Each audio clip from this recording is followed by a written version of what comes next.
So, good day guys. This is the second video under ng false position method. Supplemental problem siya. So, kung ano man yung hindi na-gets or medyo malabo nung first video ng false position method, hopefully, using this supplemental video, sana ma-address yung mga ganong uri ng queries. So, before I start, let me just read the problem itself. So for a simply supported beam shown below, determine the location where the deflection is negative 1 millimeter, where the EI or yung tinatawag natin na flexural rigidity is equals to 154,386.875 or 875 kilonewton meter square with a stopping criterion of 0.001. So, maybe hindi pa kayo familiar dito sa problem na to because as of now, medyo tingin ko sa curriculum ninyo medyo advanced pa sa inyo. So, this topic is under the double integration method, no? Ito yung tinatawag natin na differential equation ng isang beam under ng double integration method. So, lalabas na itong supplemental problem na to ay kailangan ko muna siyang isolve using ng structural theory bago tayo mag-apply ng numerical analysis. So, ganun yung mangyayari sa atin. So, I will try to explain it as easiest or the easiest way as possible. So, bear with me, Ang una nating gagawin is to manipulate this differential equation. Itong differential equation na to. So, gagawin natin, simple lang, ililipat ko lang yung EI. So, EI is a constant. So, ang term dyan sa EI is madalas binabanggit siya as flexural rigidity. So, constant yan. At ito naman yung double derivative or second derivative of y with respect to second derivative of x. So, that is our differential equation. Yan. Tapos, equivalent sila sa m. Sino ba si m? Si m ay yung moment equation nung beam na i-consider natin. So, paano mo ngayon makukuha yung moment equation? So, before tayo mag-proceed kay moment equation, let me just determine muna ano yung reactions ng beam na to. So, yung beam na to, you can consider this support as pin. Bakit kamo? Kasi both the vertical and the horizontal is restricted. Ibig sabihin, meron siyang support para doon. So, tawagin natin tong RAY, and then tawagin mo tong RAX. So, dito naman, dahil vertical lang ang restriction niya, yan naman yung tinatawag natin na roller. Yan. So, meron yan ngayong upward na reaction. Tawagin na lang natin siyang R sub B. So, dahil determinate naman yung beam natin, pwede lang tayong gumamit or summation of moment will do na para makuha yung reaction. So, sige nga, kung naaalala pa yung statics, di ba? If we sum the moment at, halimbawa, point A muna. At point A, that is equals to 0. Tama ba?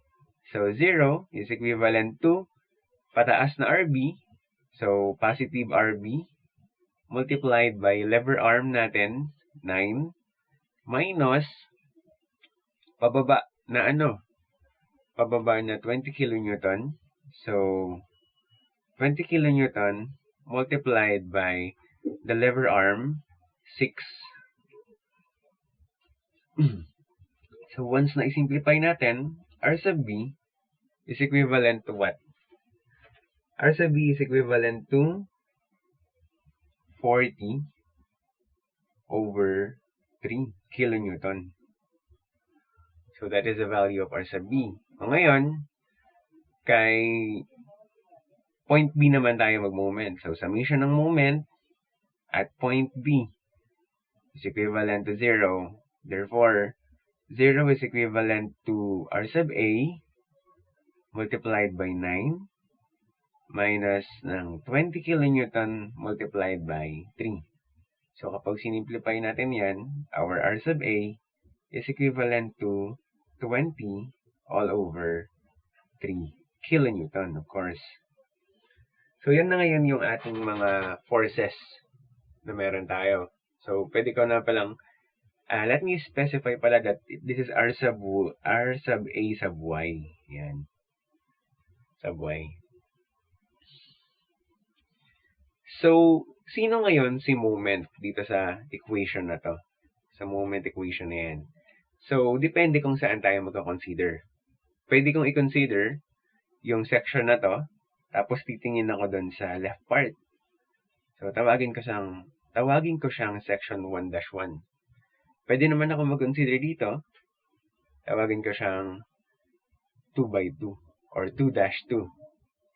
So, kung saan natin pinutol yung beam, hindi ko pa ini-specify kung saan, tawagin na lang natin na X. Ito rin naman, pwede ko rin naman siyang tawagin na X value. Ayan. So, if we focus na lang sa section, halimbawa, focus tayo kay section 1-1. So, ang makikita natin is meron tayong part ng beam. Tapos, meron tayong upper reaction, R sub AY. Tapos, wala na tayong makikitang applied force. Okay? So, ito ngayon yung moment equation niya. So, M sub 1-1. Kumbaga, yun yung moment dun sa cutting plane na ginawa natin.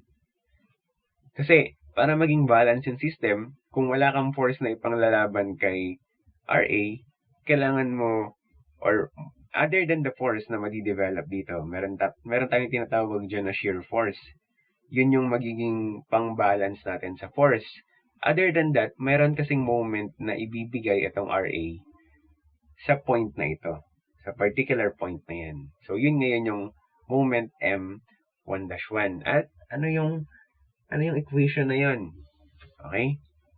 Ngayon, pag nag-sum tayo ng moment at cutting plane 1-1, hindi siya equals to 0. Meron siyang value at ang value niya ay moment 1-1.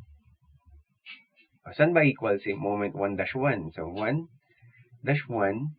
is equivalent to pataas na RA at ano yung lever arm? Yun nga yung dinefine ko kanina. Equal siya sa X value. So, we have RAY multiplied by X.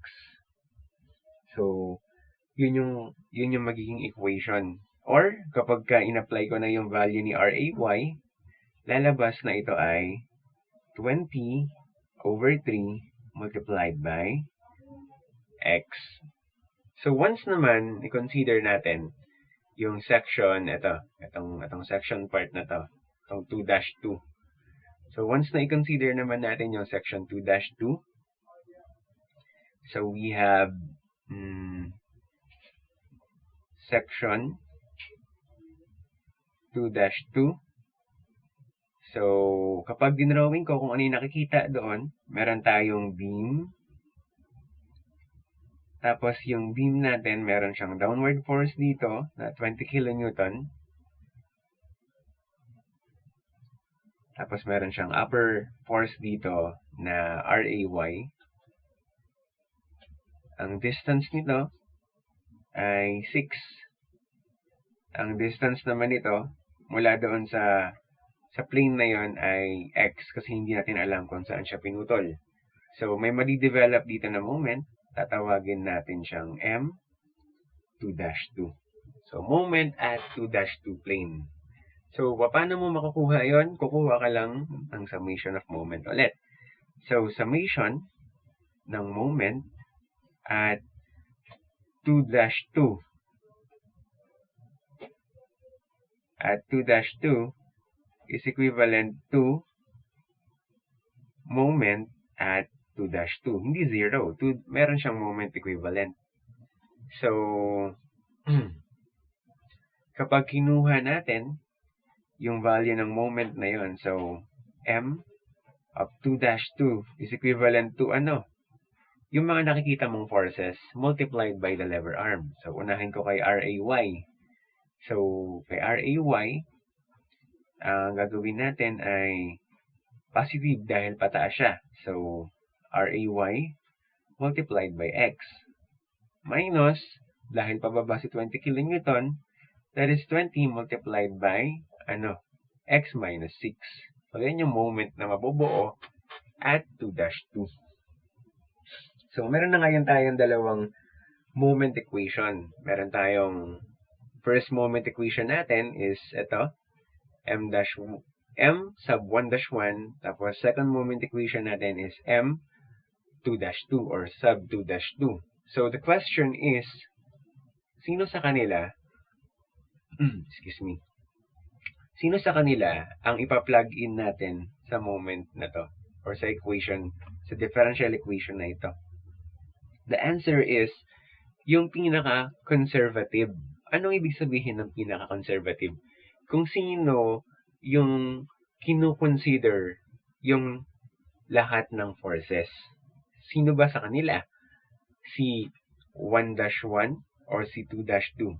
Well, obviously, si 2-2. Kasi si 1-1, nung sinection natin yan, ang nakita lang natin ay, ito lang nakita natin. Isang force lang. Whereas nung nag-section 2-2 tayo, nakita natin yung dalawang force na ito. So, ang i-consider natin is yung moment equation 2-2. So, siya yung i-consider natin na ilalagay dun sa ating differential equation. So, kapag sinulat na natin in a differential form way, so we have E sub I multiplied by second derivative of y with respect to second derivative of x is equals to RAY. Ang numerical value niyan dun sa computation natin sa taas is 20 over 3 multiplied by x minus 20 multiplied by x minus 6. So, yun yung ating differential equation. So, for a differential equation, dahil nga differential yan, para makuha natin yung function o yung specific or yung tinatawag na particular solution, simple lang ang gagawin natin. I-integrate lang natin siya. Dahil si EI, tulad nga ng binanggit ko kanina, itong EI na ito. So, yan si EI ay constant. Hindi na siya kasama doon sa integration. Pwede mo na siyang ilabas. Diba? Yun ang tinuro sa calculus. So, kapag in-integrate ko ito, so, dito ko na ilalagay yung integration at dito. So, the first integration will become EI, tapos mababawasan to ng 1 degree. So, instead of second derivative, magiging first derivative na lang over, or first derivative of y with respect to first derivative of x. Okay? At ito, magkakaroon siya ngayon ng additional exponent. So, magiging 20 multiplied by x squared all over 3 multiplied by kung ano yung exponent. So, 3 times 2 is 6 minus 20. But this time, ito yung medyo kakaiba, no? Hindi to ginagawa sa conventional calculus, pero pagdating sa theory of structure, ganito ang ginagawa natin. Ang assumption natin, kino-consider natin na itong nasa loob ng parenthesis na ito is one term. Okay? One term. So, wag na wag mong i-expand. So, yun yung isang rule sa structural theory. Ibig sabihin, dahil kino-consider natin siya as one term, kapag in-integrate natin siya, doon lang din mag-a-apply sa parenthesis na yon yung integration. So, anong ibig kong sabihin? Ito. So, we have x minus 6, kapag in-integrate ko yan, dito mo ilalagay yung raised to 2. Yan. Over 2, of course. Kasi kung ang exponent na yun yung denominator. At dahil sa integration na to, meron possible yung mga constant before during the differentiation na wala. So, plus c sub 1. So, that is our first equation. Ngayon, dahil meron pa tayong dy over dx, so, mag-i-integrate pa ulit tayo ng isa. So, integrate natin to. Tapos ito, integrate ulit natin. Therefore, lalabas na ito magiging ei over or multiplied by y. And this is equals to 20 x cubed. Tapos 3 times 6 is 18 minus 20. Again, consider as 1.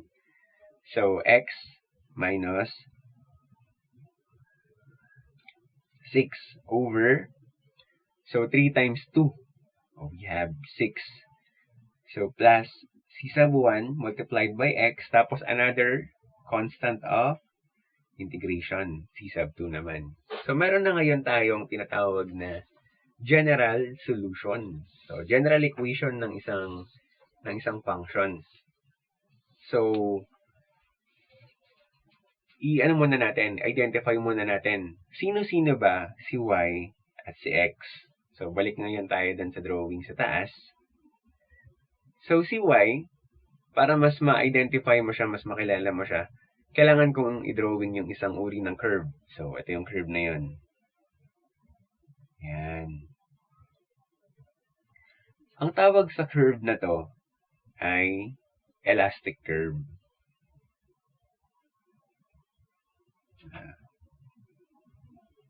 Yan, elastic curve.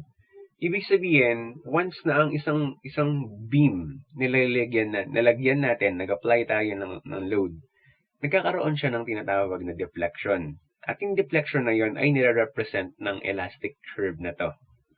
So, yung y, ibig sabihin nun, siya yung deflection. At saan siya measured? With respect, of course, sa beam. O, halimbawa, ito, yung point na to. Gusto kong malaman kung ano yung deflection ng point na yan. So, ito yung deflection niya. Ito yung y value. At sino yung y value na yun? Siya yung y dun sa equation na dinerive natin kanina. Ito siya. Okay?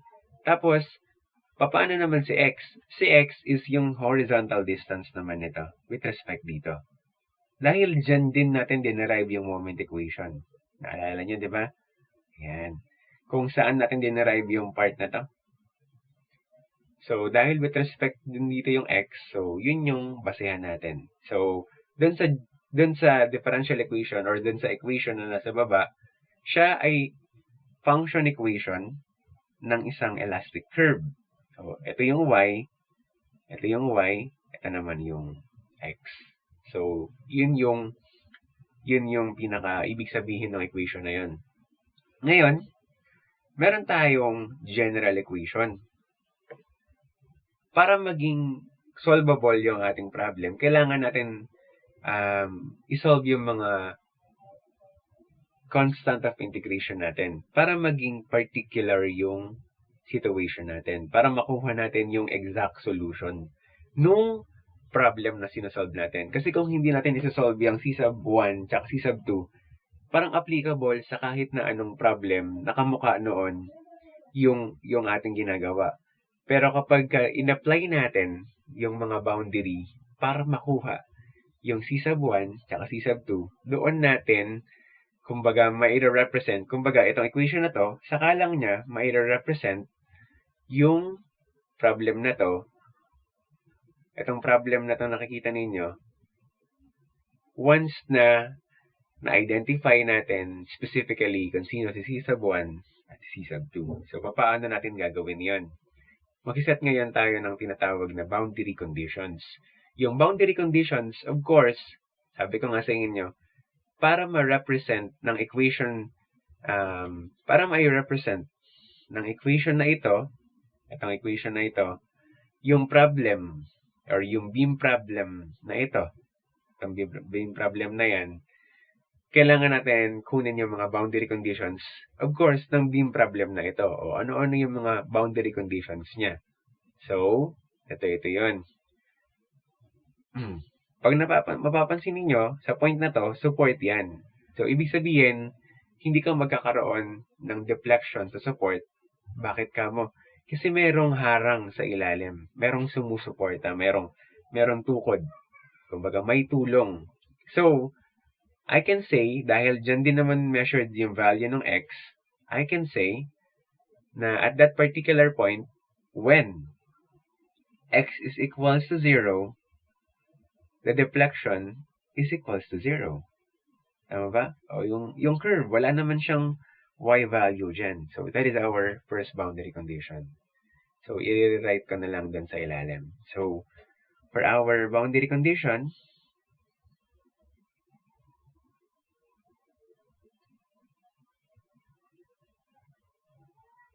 so when x is equals to 0, our y is equivalent to 0. So, yun yung problem natin. So, once na i-plug in ko yan sa equation, so we have EI multiplied by 0 equals, ito, kapag nilagay ko dyan yung x sa part na to, magiging 0 din yan. Minus, ito na naman yung bagong application or ginagawa sa approach ni structural theory. Kapag yung nasa loob ng parenthesis, itong part na to, kapag ang nasa loob ng parenthesis is a negative value. For example, ayan, x is 0. So, 0 minus 6 is equals to negative 6. Kapag nag-negative yung nasa loob ng parenthesis, so, i-disregard natin siya. Or in other words, we will consider ang value niya ay 0. So, yung una, kapag in-integrate mo siya, i-consider mo itong parenthesis na ito as one term. So, yung pangalawa is kapag ka nag-negative yung nasa loob nung term na yon, dapat mo siyang i-disregard. So, yun yung dalawang assumptions na ginagawa sa double integration under ng structural theory. Okay. So, plus yung c sub 1, kapag minultiply mo ng 0, of course, 0 siya. So, plus c sub 2. Therefore, lumalabas that c sub 2 is equivalent to 0. So, babalik ulit ngayon tayo dun sa taas para makita ulit natin. Ano pang boundary condition yung pwede pa natin gamitin? So, kung naisip ninyo that at this particular point, wala na naman tayong value ng deflection. Bakit kamo? Kasi may support. So, meron siyang, kumbaga, nagre-resist, pine-prevent yung kahit na anong vertical movement. Therefore, when x is equals to 9, y value is equivalent to 0. So, yun yung pangalawang boundary condition natin. So, kung babalikan ko yung equation sa baba, apply that boundary condition. We have x is equals to 9. So, and y is equals to 0, of course. So, EI is 0. So, we have 20. Tapos 9 cubed all over 18 minus 20. 9 minus 6. Tapos cube all over 6. Plus c sub 1 multiplied by 9.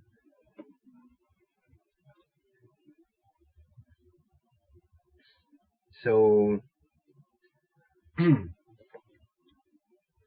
lumalabas na kapag ka-perform natin ito, ang sagot ay c sub 1 is equals to negative 80.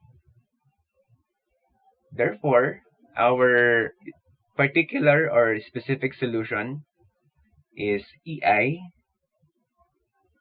multiplied by y, the deflection itself, tapos 20, or simplify ko na, no? Huwag ka nang gamitin yung 20. 10 x cubed over 9 minus 10 over 3, x minus 6, tapos cube ito, plus, or minus 80 multiplied by x. So that is our particular solution. That is our particular solution. This time, nakuha na natin yung solution na ito. I-apply naman natin ngayon yung mga kumbaga condition dun sa tanong. Ano nga ba yung condition dun sa tanong? So, ang condition sa tanong ay alamin daw natin yung location. Ibig sabihin nun, pinapahanap sa atin yung value ng x. Kasi location eh. When the deflection is negative 1. So, given na meron tayong y value. So, EI naman is given also. So, therefore, kapag pinlagin ko yan dun sa equation, or specific, or kumbaga, particular solution natin, we have, so, 154. So, 154,386.800 or 875. So, that is kilonewton per meter square. Multiplied by y, negative 1 millimeter daw. So, kapag nilagay ko yun dito, negative 1 millimeter, so, kailangan ko ngayon i-unify yung mga units. So, i-convert ko ngayon si millimeter into meters. Oh. So, magiging 1 meter over 1,000 millimeter. Kailangan consistent. Ito yung left side ng solution, di ba? Pansinin mo yung right side. Di ba gumamit tayo doon ng force? Ang force natin doon ay kilonewton. Ito, for example, yung force na to, kilonewton yan. How about yung 6 meters na to? Di ba meters yung ano niyan? So, kilonewton meter yung nasa kanan. So, kilonewton meter din dapat yung nasa kaliwa. So, ganun yung magiging sagot natin. So, we have equate to the solution or equation. Cube over 9 minus 10 tapos x minus 6 cube. Ito naman ay 3. Then minus 80 times x. So, once na isimplify ko to, ang gagawin ko, ililipat ko yung solution or ililipat ko yung nasa right or left side papunta dun sa right.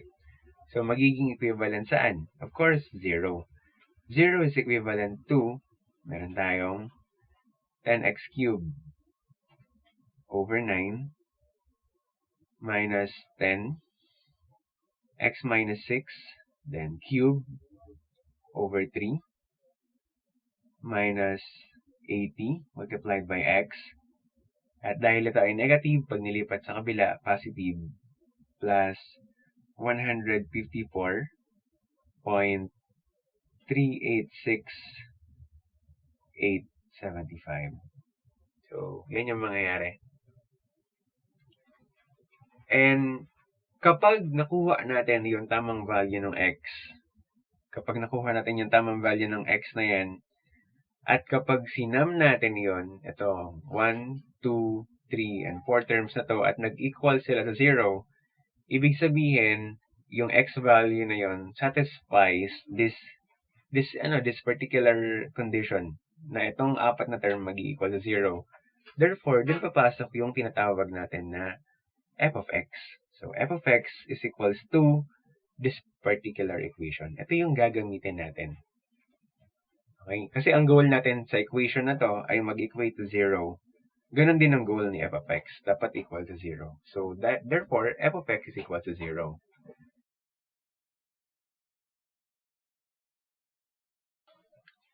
So, yung mga diniscuss ko mula dito sa equation na to at hanggang dun sa umpisa, lahat sila ay under ng structural theory. So, ngayon pa lang tayo mag-start ng numerical analysis. So, dahil nga na buo na natin yung equation, we can now execute the numerical analysis part ng example na ito. So, to start the solution, set natin to as number of iteration. Ito naman yung lower limit natin, upper limit, and then the refined value. So, for our first iteration, so let us say na ang ating initial value ay 6 tsaka 8.5. So, ibig sabihin nun, ina-assume ko na yung deflection, kung saan magkakaroon siya ng negative 1 na value, ay mangyayari sa portion na ito, mula 6 papuntang 8.5. So, dyan ko ina-assume na mangyayari yung negative 1 na deflection.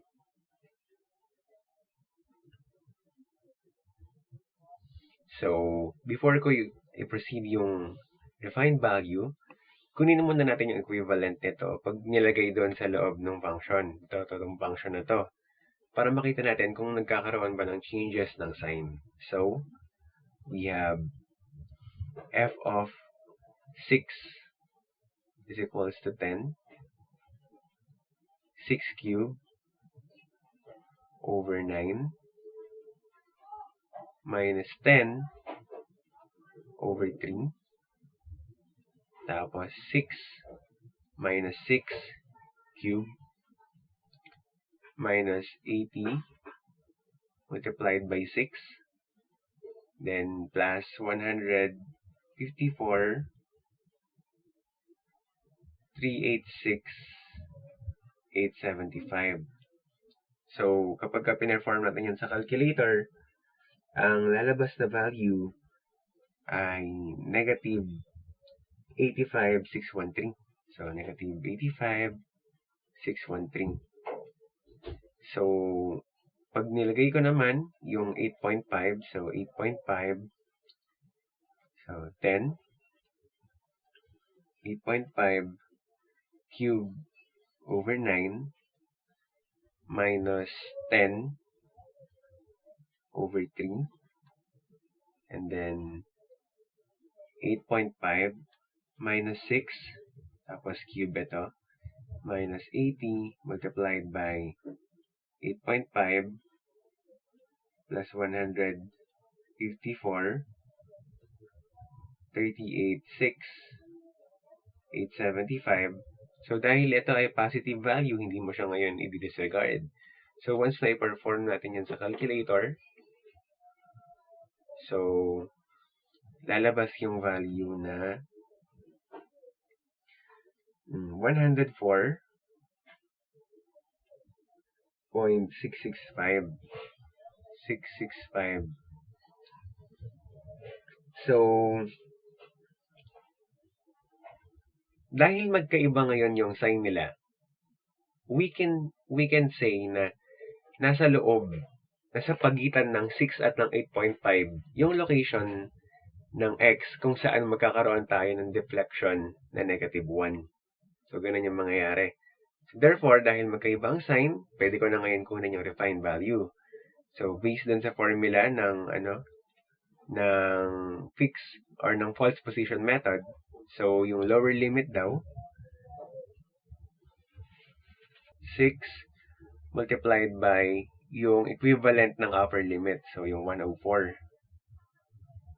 104.665 minus ng upper limit 8.5 and then negative 85.613. Tapos all over ng 104.665 minus ng negative 85.613. So, once na i-perform natin yan, lalabas na ang sagot ay 7.125. 7.125. So, this time, ito na yung refined value natin, 7.125. Ang tanong, sino yung papalitan natin? Si lower limit ba o si upper limit? So, ang sagot ay malalaman natin kapag nilagay muna natin ito sa loob ng function. So, ibig sabihin, 7.125 or f of 7.125 is equals to 10. 7.125 cube all over 9 minus 10 over 3. 7.125 minus 6 cube minus 80. 7.125. Tapos dito ko na lang ilalagay. Plus 154. 386. 875. So, kapag pinlagin mo yan sa calculator, ang lalabas na value ay negative 18. So, negative 18.477.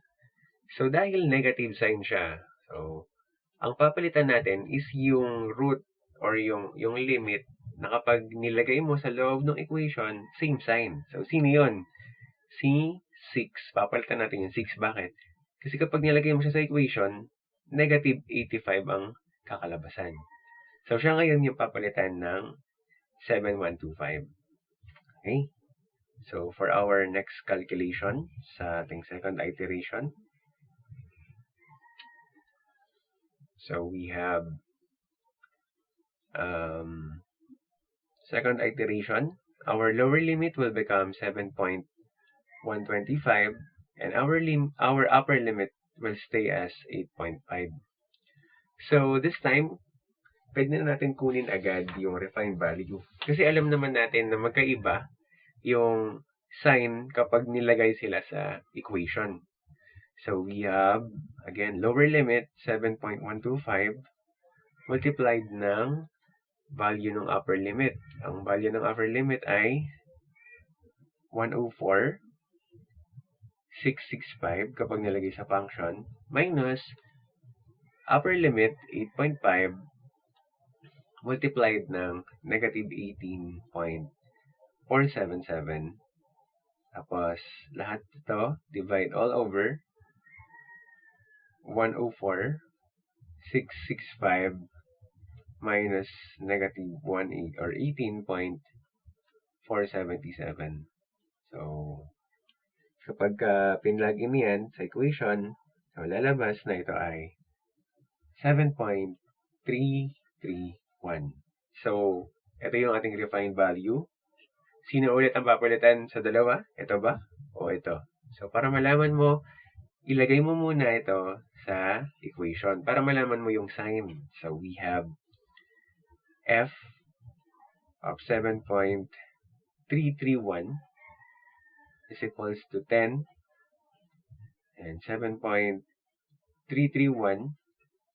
cube all over 9 minus 10 over 3 tapos 7.331 minus 6 cube minus 80 tapos 7.125 plus 154 386 875. So, may mali. Hindi pala ito 125. Ito ay 331. So, 331, 331. So, once na i-perform mo yan, makukuha mo na ang value ay negative 2.167. So, isa rin mahalagang point, no? Dapat kapag nilalagay natin sa function yung mga refined value natin, for example, dito, ang refined value natin ay 713. Dito naman, ang refined value natin ay 715. Dapat mapansin ninyo na lumiliit yung output nila. Kasi yun yung goal natin. Ang goal natin ay ano? Babalikan ko. Yung assumption natin, ito yung goal natin, no? Na yung function ay mag-approximate or equals kay 0. So, makikita mo na tama yung solution mo kapag ka lumiliit ng lumiliit yung value ng refined value. Or kapag lumiliit yung function kung saan nilagay mo yung refined value. Ito nga yun, 7125. Dito naman, 7331. So, paliit. Ibig sabihin, nasa tama yung ginagawa natin. So, this time, dahil meron na tayong dalawang refined value, pwede ko na ngayon i-check ang relative error. So, ang relative error natin is yung present natin, 7.331 minus 7.125. Ito yung previous divided by 7.331. Tapos, absolute value ito. Ayan. So, kapag kinalculator natin yan, lalabas na ito ay 0.02814. So, 2814. Still greater than 0.001. So, therefore, we will still proceed the solution kasi hindi pa natin na-satisfy yun. So, ang ating third iteration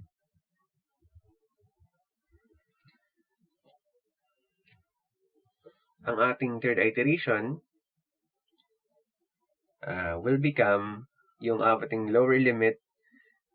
Mangyayari na siya ngayon ay 7331 at ang ating upper limit ay 7 or 8.5. So, this time, I expect na nagets nyo na yung process So, papakita ko na lang sa inyo kapag pinaulit-ulit natin yung process na tinuro ko sa numericals, yung part ng problem na to na under ng numericals, paano siya magko-converge. So, converge, ibig sabihin nun, masasatisfy natin yung f of x equals 0. Kapag hindi kasi natin nasatisfy yun naman yung tinatawag na diverge or divergence. Kapag habang lumalalim yung iteration natin, instead na yung f of x or f of x sub n is equals to 0 or approximate to 0, nangyayari, papalaki, nagiging hundreds, thousands, million. Yun naman yung tinatawag na divergent. So, hindi tayo nakakakuha ng solution or hindi natin satisfy yung condition nung iteration. Okay? So,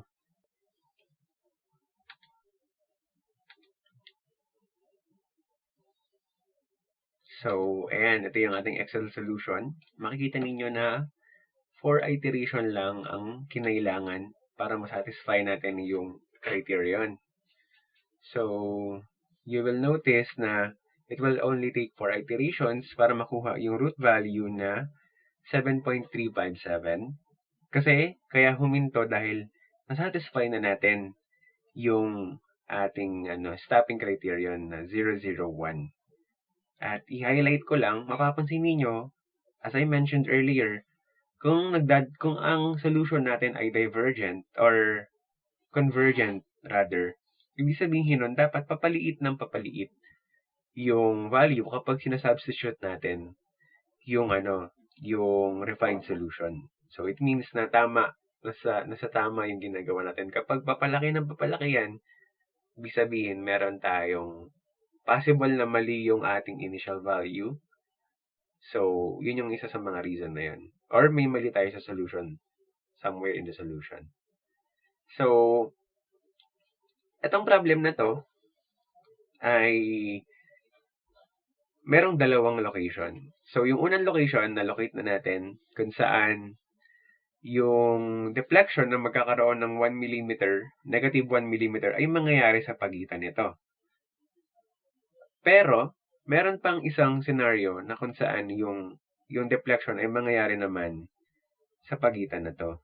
Kasi kung mapapansin ninyo, ito yung curvature, pataas, bumaba dito. So, possible nag 1 mm yan dito, bumaba siya hanggang dito, tapos umangat doon, possible nag 1 mm ulit yan doon. So, possible naman na ito yung isa pang solution. Yan. Ano yung x value na yan. Okay? So, pag yun na yung isa-solve ninyo, ito na lang, ano na lang ito, ay payo na lang ito. Dahil yung x na yon, itong x value na to, dahil siya ay laging less than 6, di ba? Kasi yun, nasa pagitan ng 0 to 6, yung ini-expect natin na output. So, kapag binalikan natin ngayon, yung pinaka-equation natin, dahil yung value ng x doon ay magiging laging less than ng 6, para makuha mo yung tamang location, dapat tanggalin mo na yung term na ito. Bakit kamo? Di ba sabi ko nga, kapag ang nasa loob ng parenthesis ay laging negative or negative, dapat mo siyang i-disregard or hindi na i-consider, equals to 0 na lang ang i-treat mo sa kanya. So, yun yung gagawin mo dyan. So, ayan, para makuha nyo yung isa pang roots. Well, I guess hanggang dyan na lang yung supplementary problem na to sa false position method. So, hopefully, you learn something, na-clarify yung mga questions ninyo. So, thanks for watching and keep safe.